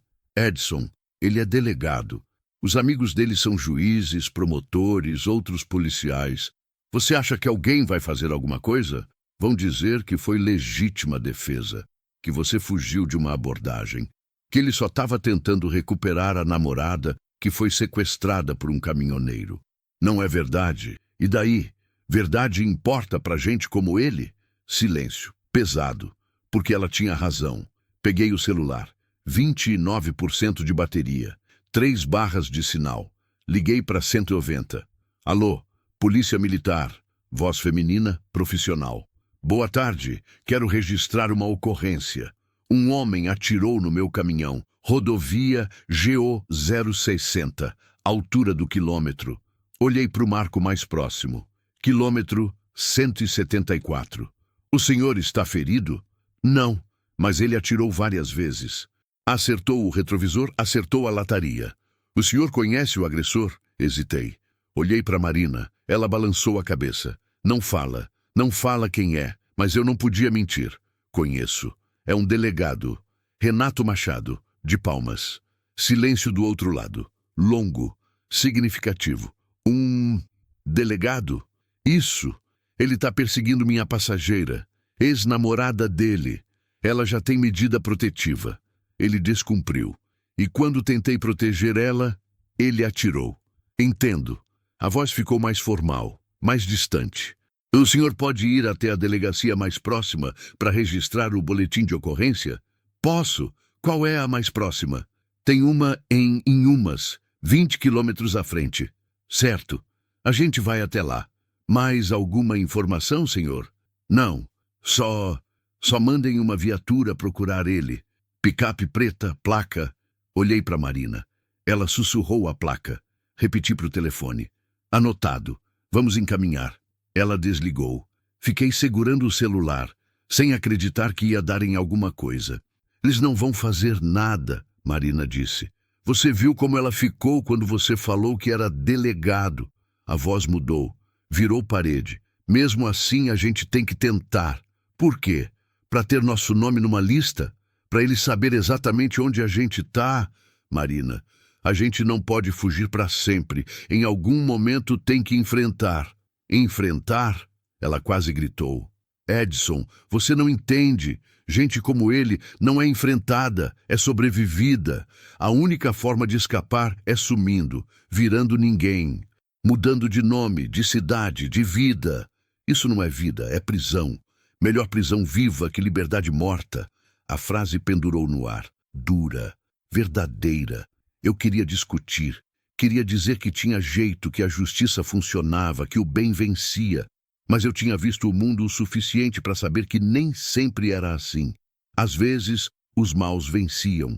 Às vezes, a justiça falhava. Às vezes, sobreviver era tudo que dava para fazer. Tá bom, eu disse cansado. Não vamos na delegacia.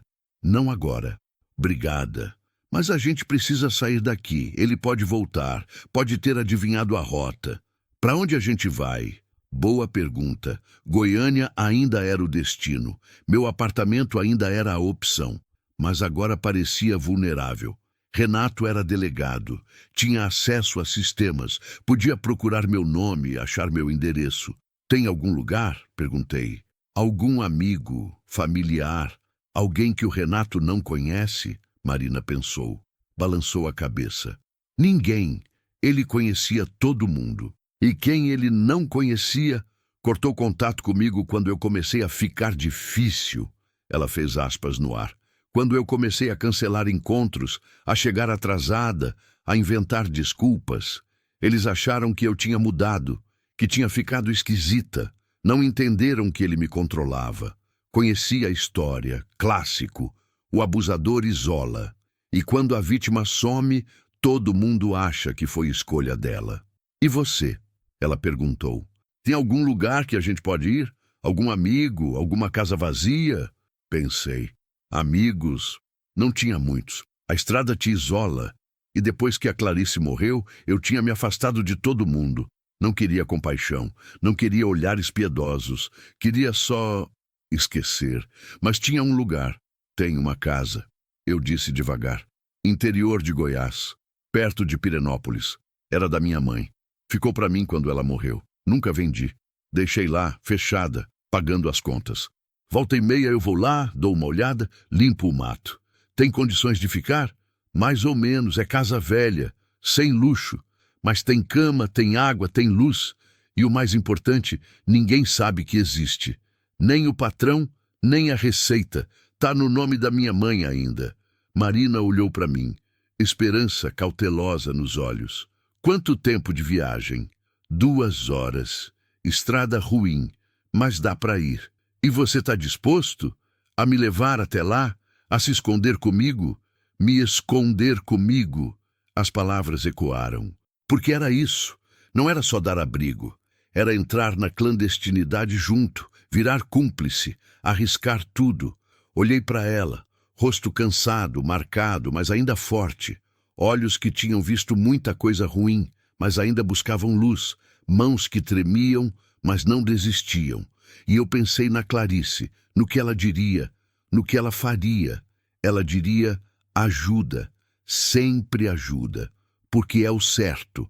Tô disposto, respondi. Vamos para lá. A viagem foi tensa. Eu dirigia olhando o retrovisor a cada 10 segundos, esperando ver a picape preta aparecer. Esperando ouvir sirenes, esperando o mundo desabar. Marina ficou em silêncio a maior parte do tempo, encolhida no banco, abraçando as próprias pernas. De vez em quando ela olhava pelo retrovisor também. De vez em quando nossos olhos se encontravam. E a gente compartilhava o mesmo medo. Pegamos estradas secundárias, evitamos pedágios, evitamos cidades grandes.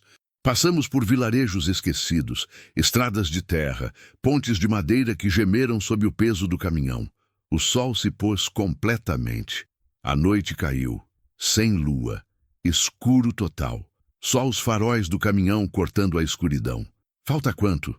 Marina perguntou, a voz pequena. 30 minutos, talvez menos. Ela assentiu. Fechou os olhos, respirou fundo. Edson, oi? Eu tô com medo. Eu também. Mas você não parece. Só porque eu aprendi a esconder. Mas tô. Meu coração tá batendo que nem tambor. Minhas mãos estão suando. Eu tô apavorado. Do Renato? Dele. Da polícia. De ter feito a escolha errada. De ter colocado você em mais perigo. Você não me colocou em perigo. Ela disse firme. Você me tirou. Sem você, eu estaria morta naquele rio. Ou presa com ele, ou pior. Ainda pode dar errado, ainda pode... Eu sei, ela interrompeu. Eu sei que pode dar errado, eu sei que ele pode nos achar, eu sei que a gente pode acabar preso, ferido, morto, eu sei de tudo isso. Mas sabe o que mais eu sei? O quê? Que pela primeira vez em 2 anos eu fiz uma escolha. Eu, não ele. Eu escolhi fugir. Eu escolhi pedir ajuda. Eu escolhi confiar em você. E mesmo que dê errado, mesmo que acabe mal, pelo menos foi minha escolha. Entende? Entendi. Perfeitamente, porque eu tinha feito a mesma coisa. Tinha escolhido parar naquela estrada, escolhido pular no rio, escolhido enfrentar o Renato, escolhido correr. Minhas escolhas, minhas consequências. E pela primeira vez em 3 anos, eu não estava só reagindo à vida, estava vivendo. Entendo, eu disse. E obrigado. Por quê? Por me lembrar disso. Por me lembrar que a gente ainda pode escolher. Ela sorriu. Pequeno, cansado, mas real. A estrada se estreitou. Asfalto deu lugar a paralelepípedo. Paralelepípedo deu lugar à terra batida. Tá perto, eu disse. Passamos por uma igrejinha. Branca, simples, sem luz. Um cemitério do lado, cruzes tortas, mato crescido. Depois algumas casas, todas apagadas. Vilarejo dormindo. E então, no final da rua de terra, protegida por árvores grandes e muro baixo, a casa da minha mãe. Parei o caminhão. Desliguei o motor. Silêncio absoluto. Nem cachorro latindo, nem grilo cantando, só vento nas folhas. É aqui, eu disse. Marina olhou. Casa simples, telhado de barro, paredes de tijolo à vista, varanda com rede, portão de madeira precisando de pintura. É perfeito. Ela disse. Desci do caminhão, corpo dolorido, pernas bambas. Abri o portão. Rangeu, protestando. Fazia tempo que ninguém passava ali. Subi na varanda, peguei a chave escondida embaixo de um vaso de planta morta. Abri a porta.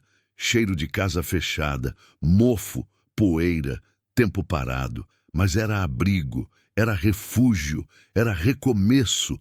Marina entrou atrás de mim. Ficou parada no meio da sala olhando ao redor. Móveis velhos cobertos com lençóis, fotos na parede, minha mãe jovem, meu pai antes de beber, eu criança, sorrindo.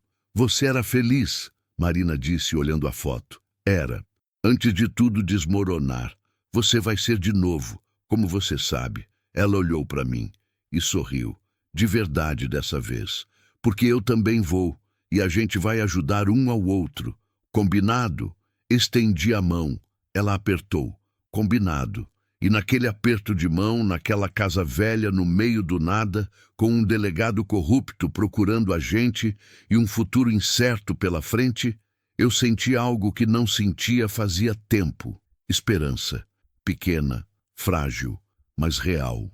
E pela primeira vez, desde que a Clarice morreu, eu acreditei que talvez, só talvez, as coisas pudessem melhorar. Que a gente pudesse sobreviver, que a gente pudesse viver.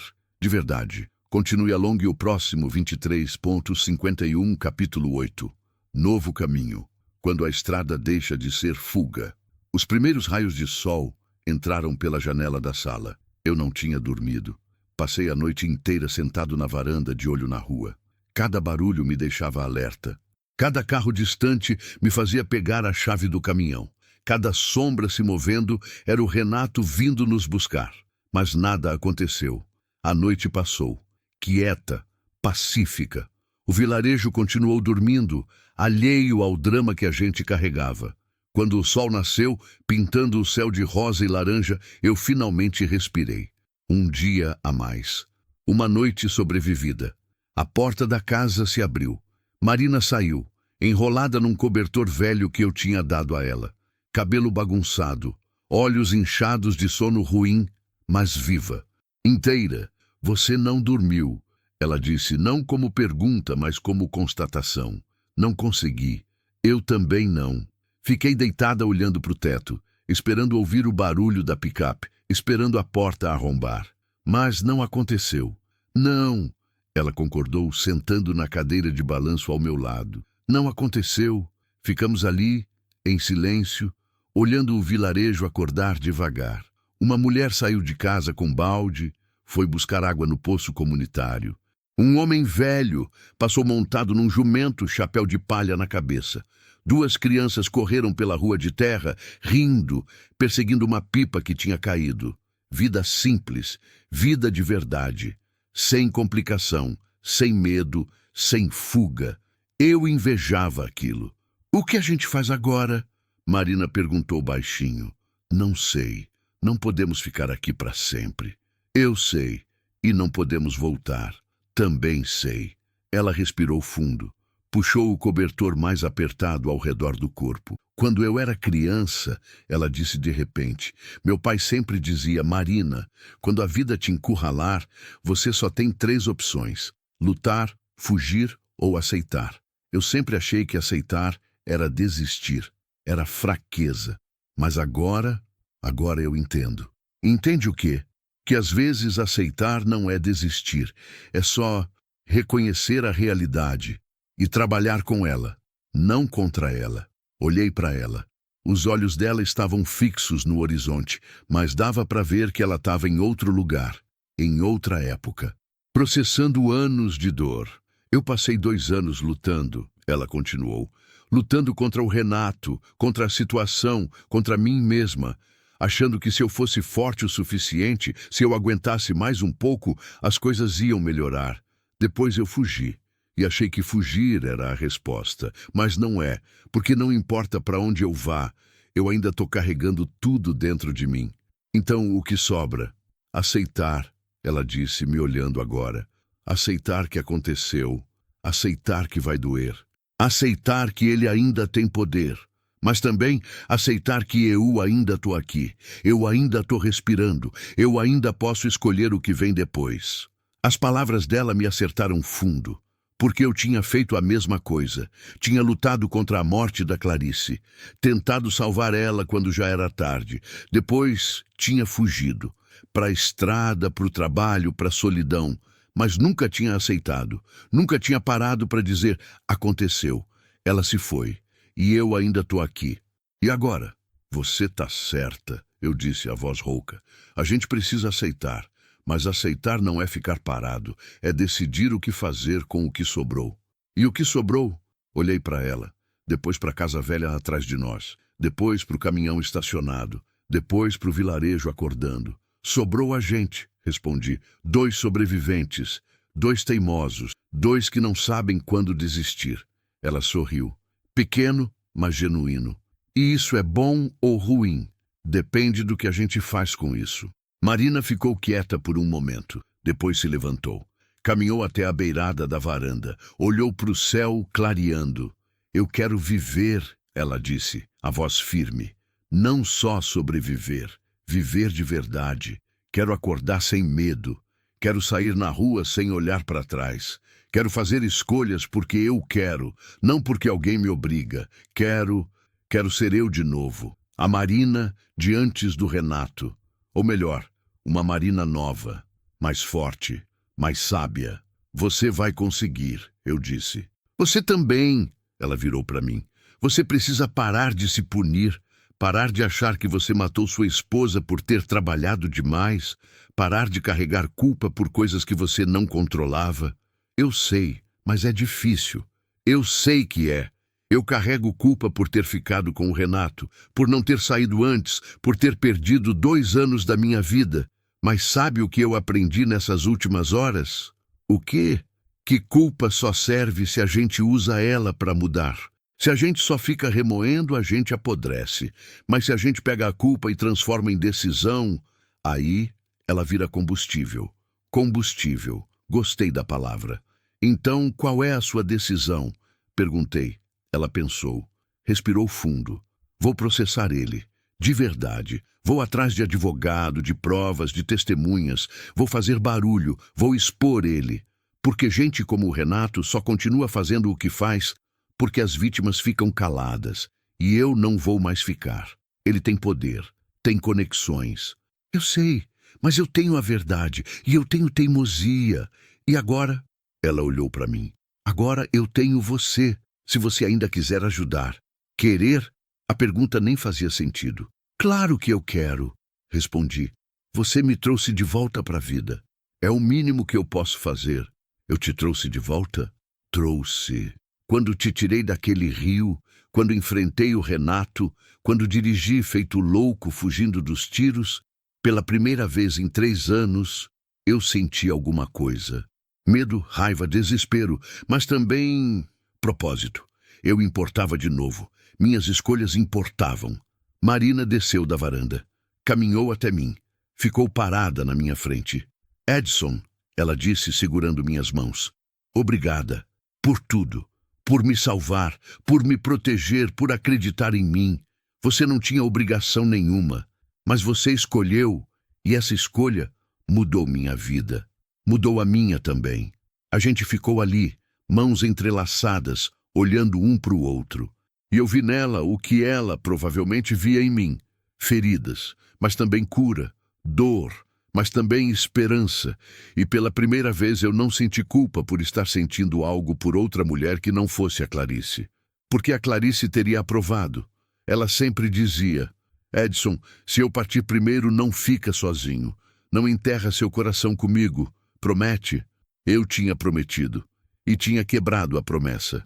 Mas talvez não fosse tarde demais para consertar. A gente passou os dias seguintes organizando. Marina foi numa delegacia em Goiânia. Não a do Renato, mas outra, de outra comarca. Registrou tudo. Os abusos, as ameaças, os tiros. Conseguiu uma advogada. Mulher durona, especializada em violência doméstica, que tinha cara de quem não levava desaforo.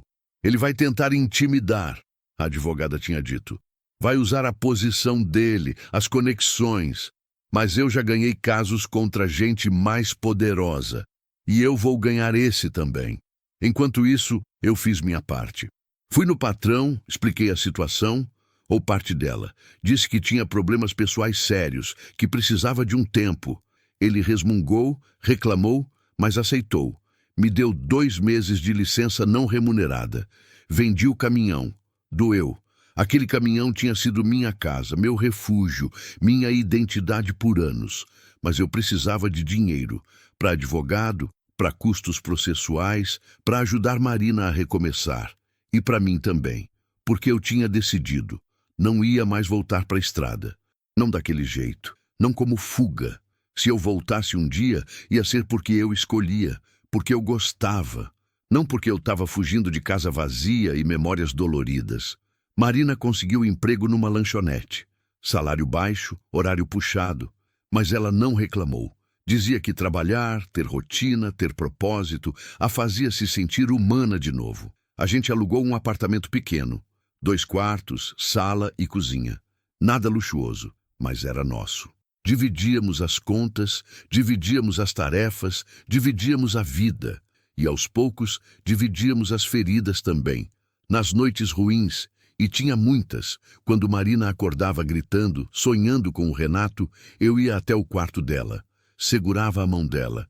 Dizia que estava tudo bem, que ele não estava ali, que ela estava segura, e quando eu ficava perdido nas memórias, olhando as fotos da Clarice, sem conseguir respirar direito, Marina vinha, sentava do meu lado, não dizia nada, só ficava ali. Presença silenciosa, âncora. A gente se salvava, todo dia, de jeitos pequenos. O processo contra o Renato demorou 6 meses. 6 meses de audiências, depoimentos, perícias. 6 meses de ameaças veladas, de advogados caros tentando intimidar, de artigos plantados na imprensa chamando Marina de louca, de interesseira, de mentirosa. Mas ela aguentou. A gente aguentou. E no final, a sentença veio. Renato foi condenado. Não por tudo, não pelo que ele merecia, mas foi condenado, perdeu o cargo, perdeu a licença para portar arma, ganhou medida protetiva definitiva, não podia chegar perto de Marina, não podia contatá-la, sob pena de prisão, e teve que pagar indenização. Não mudava o que ele tinha feito, não apagava a dor, mas era reconhecimento. Era justiça, mesmo que imperfeita. Quando a gente saiu do fórum, Marina chorou. Não de tristeza, de alívio, de liberdade. Acabou, ela disse agarrada em mim. Acabou de verdade. Acabou, concordei, abraçando ela de volta. Você conseguiu. Nós conseguimos. E ela estava certa.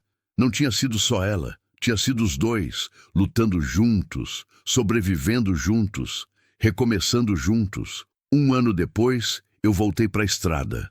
Não como caminhoneiro de carga, como motorista de turismo, levando gente para conhecer o Brasil, para ver as belezas que eu tinha visto, mas nunca tinha parado para apreciar. Marina ia comigo às vezes, não sempre. Ela tinha sua própria vida agora. Tinha voltado a estudar, tinha feito amigos novos, tinha se reconectado com a família, devagar, reconstruindo pontes queimadas. Mas quando ia, a gente dirigia juntos, conversava, ria, parava em vilarejos, tomava café em copos de vidro, via o sol nascer em estradas vazias, e um dia, dirigindo pela mesma rodovia onde tudo tinha começado, a gente passou pelo lugar do rio. Parei o carro, desci. Marina desceu comigo. A gente ficou ali, olhando a água. Mais calma agora. Sem chuva, sem tempestade. Só um rio normal, seguindo seu curso. Foi aqui, Marina disse baixinho. Foi, se você não tivesse parado. Mas eu parei. Por quê? Ela perguntou, me olhando. Por que você realmente parou? Não a resposta bonita. A verdade, pensei. Procurei a resposta mais honesta. Porque eu estava cansado de fugir, respondi. Cansado de viver pela metade. E quando te vi naquela água, foi como ver uma chance. Não só de salvar você, de salvar a mim também. De provar que eu ainda podia fazer diferença. Que minha vida ainda tinha sentido. E tem? Ela perguntou. Sentido? Olhei para ela. Para o rosto que tinha ganhado cor de novo. Para os olhos que brilhavam de novo. Para o sorriso que tinha voltado. Depois olhei para mim. Para as mãos que não tremiam mais tanto. Para o peito que respirava mais leve. Para o coração que tinha aprendido a sentir de novo. Tem, respondi. Tem muito. Marina segurou minha mão. Entrelaçou os dedos. A Clarice ficaria orgulhosa de você, ela disse. Do homem que você se tornou. As palavras me pegaram de surpresa. Lágrimas vieram, mas não segurei. Deixei rolar. Obrigado, eu disse, por me dar a chance de me tornar esse homem. Obrigado você, ela respondeu, por me dar a chance de viver de novo. A gente ficou ali, de mãos dadas, olhando o rio. O mesmo rio que quase tinha levado a gente, mas que agora era só memória. Ponto de partida. Não de fim, mas de recomeço. E quando voltamos para o carro e seguimos viagem, eu não olhei para o retrovisor. Pela primeira vez em anos, eu não estava fugindo do passado. Estava dirigindo em direção ao futuro. E o futuro, pela primeira vez, parecia bom. Epílogo. Tem noites que a gente ainda acorda assustado. Eu sonho com a Clarice, com o hospital, com o cheiro de remédio e desinfetante, com a mão dela fria na minha. Marina sonha com o Renato, com a voz dele, com o controle, com o medo. Mas a gente acorda, respira e lembra, é só sonho. A realidade agora é diferente. A realidade agora tem café da manhã na mesa. Tem conversa sobre planos do dia, tem risadas. Tem brigas bobas sobre quem esqueceu de comprar pão. Tem normalidade. E normalidade, depois de tudo que a gente passou, é precioso. A casa da minha mãe virou nosso refúgio de fim de semana. A gente reformou, pintou, plantou flores. E às vezes, quando a cidade fica pesada demais, a gente vai para lá, senta na varanda, toma tereré, vê as estrelas e fala sobre tudo, sobre o passado que a gente sobreviveu, sobre o presente que a gente construiu, sobre o futuro que a gente ainda está escrevendo. Marina está terminando a faculdade. Psicologia. Quer trabalhar com vítimas de abuso, quer usar a própria dor para ajudar outros, quer transformar trauma em propósito. Eu voltei a estudar também. Nunca terminei o ensino médio. Sempre achei que era tarde demais. Mas Marina me convenceu. Nunca é tarde.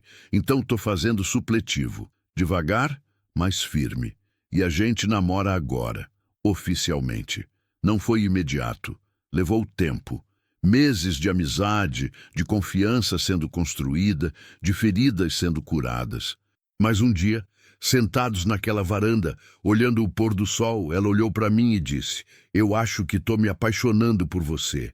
E eu, sem pensar muito, respondi: "Eu acho que já estou apaixonado faz tempo." Não foi declaração de cinema. Não teve música, não teve gesto dramático. Foi só verdade, simples, honesta, e foi perfeito. A gente não tem pressa, não tem pressão. A gente só vive, um dia de cada vez, uma escolha de cada vez. E às vezes, dirigindo pela estrada, eu penso naquela noite, na chuva, no rio, na mulher sendo levada pela correnteza, e agradeço.